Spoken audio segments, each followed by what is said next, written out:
ফিরে দাঁড়ানোর মতো ফেরা বোধ হয় একেই বলে। 3 বছর যিনি বড় পর্দায় ছিলেন না সেই আমির খান। নামটা শুনতেই ভেতরে কেমন শান্তি শান্তি লাগে। 2022 সালে লাল সিং চাড্ডা নামের সিনেমা একেবারে ডাহাফ্লপ হওয়ার পর ডুব মেরেছিলেন আমির। নতুন সিনেমা সিতারে জমিন পর মুক্তির আগেও কিন্তু কম বিতর্ক হয়নি।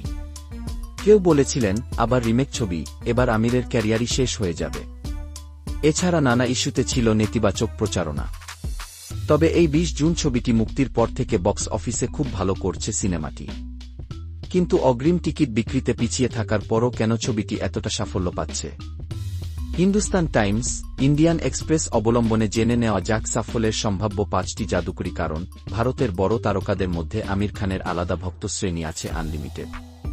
তারা বড় পর্দায় অভিনেতাকে মিস করেছেন।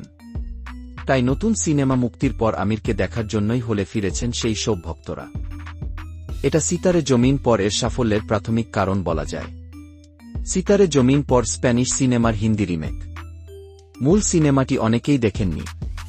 ফলে আমিরের ছবিটি তারা নতুন সিনেমা হিসেবেই দেখেছেন। ছবির চিত্রনাট্যে আবেগের গাঁথুনি আর আমিরের অভিনয় ভালো লেগেছে দর্শকের। গত কয়েক বছরে শাহরুখ খান বা সালমান খানের মতো বড় তারকাদের সিনেমা মানেই যেন ধুমধুমার অ্যাকশন। সে সিনেমাগুলো হলো পাঠান, জওয়ান বা সিকান্দার, সেটা যাই হোক। সেখান থেকে বেরিয়ে এসে আমির করেছেন ড্রামাধর্মী সিনেমা, যা দর্শককে ভিন্নতার স্বাদ দিয়েছে। ছবিতে আমিরকে দেখা গেছে এক বাস্কেটবল কোচের ভূমিকায়, যিনি বিশেষ চাহিদাসম্পন্ন শিশুদের প্রশিক্ষণ দেন। ভারতে সিনেমার সাফল্য অনেকটা নির্ভর করে সাধারণ দর্শক ছবিটি দেখে কি বলছেন সেটার উপর। গত শুক্রবার মুক্তির প্রথম দিনে 11 কোটি রুপি আয় করে সিনেমাটি। কিন্তু পরের 2 দিন ছবিটির আয় দ্বিগুণ হয়। এর অন্যতম কারণ পরের 2 দিনই ছিল সাপ্তাহিক ছুটি। তবে আরেকটি বড় কারণ, প্রথম দিন দেখা দর্শকের মুখে ছবিটি ছড়িয়ে পড়েছে। এটা অনেক দর্শককে ছবিটির প্রতি আগ্রহী করে তুলেছে। মুক্তির পর সাধারণ দর্শকের মতো সমালোচকদের কাছ থেকেও ইতিবাচক প্রতিক্রিয়া পেয়েছে সিতারে জমিন পর। ইন্ডিয়ান এক্সপ্রেসের শুভ্রা গুপ্তাও ছবিটিকে 5 রেটিং দিয়েছেন 3.5 তারকা। তিনি মন্তব্য করেছেন, ছবিটি এতটা কার্যকর হতো না যদি না আমির পুরোপুরি নিজেকে উজাড় করে দিতেন। বলিউড হাঙ্গামাও দিয়েছে 3.5 তারকা। গণমাধ্যমটি প্রশংসা করেছে ছবির গল্প, পরিচালনা ও অভিনয়ের, বিশেষ করে নিউরোডাইভার্জেন্ট চরিত্রগুলোর বৈশিষ্ট্য নিয়ে দর্শকদের সচেতন করার জন্য। সিতারে জমিন পর অভিনয়ের পাশাপাশি প্রযোজনাও করেছেন আমির খান।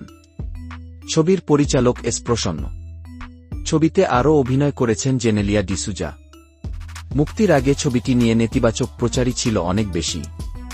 কিন্তু মুক্তির পর সব বিতর্ক পেছনে ফেলে ভালো ব্যবসা করেছে আমির খান অভিনীত ও প্রযোজিত সিনেমাটি।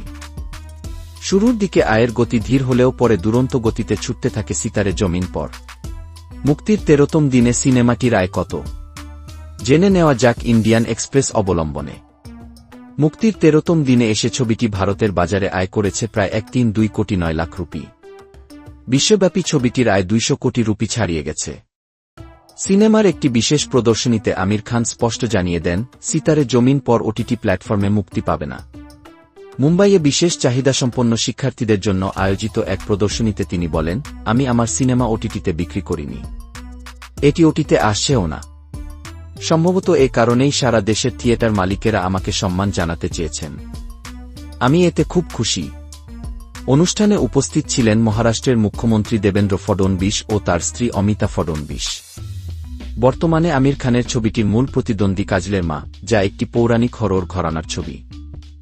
তবে আগামীকাল শুক্রবার মুক্তি পাচ্ছে অনুরাগ বসুর রোমান্টিক অ্যান্থোলজি মেট্রো ইন দিনো ও স্কারলেট জোহানসনের জুরাসিক ওয়ার্ল্ড রিবার্থ এর হিন্দি সংস্করণ। এত সিনেমার মধ্যে আমিরের সিনেমাটির আয় কমে যাবে বলে আশঙ্কা বক্স অফিস বিশ্লেষকদের। গত মাসে রাষ্ট্রপতি দ্রৌপদী মুর্মু নিজেও ছবিটি দেখেন দিল্লির রাষ্ট্রপতি ভবনের কালচারাল সেন্টারে। রাষ্ট্রপতির দপ্তর এক্স টুইটারে জানায়, ছবিটি বৈচিত্র্য, অন্তর্ভুক্তি ও সমতার বার্তা বহন করে এবং এতে অভিনয় করেছেন নিউরোডাইভার্জেন্ট বিশেষ মানসিক অবস্থাসম্পন্ন শিল্পীরা। ভিডিওটি শেষ পর্যন্ত দেখার জন্য ধন্যবাদ।